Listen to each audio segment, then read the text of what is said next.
La pêche à la traîne. Là, on vient d'arriver sur un poste de pêche, puis la technique utilisée avec nos élèves cet après-midi, c'est la pêche à la traîne. Quel avantage ça peut avoir la pêche à la traîne? Le premier avantage, c'est que ça nous permet de... C'est une belle technique que j'aime faire, moi, pour couvrir du territoire. Donc, lorsqu'on fait de la prospection, toujours près d'une structure.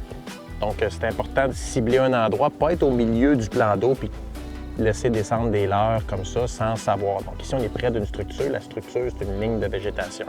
Donc on laisse descendre des leurres derrière l'embarcation, que ce soit une embarcation motorisée, un bateau ou en kayak. Ça peut être ça aussi, de laisser traîner un leurre à une distance X selon la profondeur de l'eau. Donc plus on laisse loin, souvent plus les leurres de traîne vont descendre. On va utiliser des leurres attractifs dans ce style-là. Ici, on a ce qu'on appelle des leurres attractifs. Celui-là, c'est un chatterbait.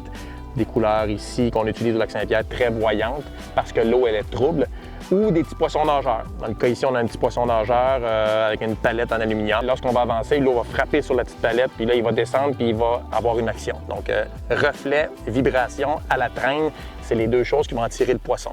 À la truite, les gens vont mettre une cuillère, donc c'est le reflet de la cuillère qui va attirer la truite.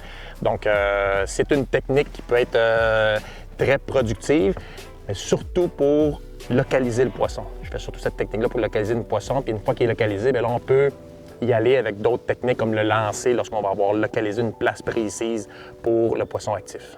On a un poisson. On va prendre la prise derrière. Garde ton poisson dans l'eau.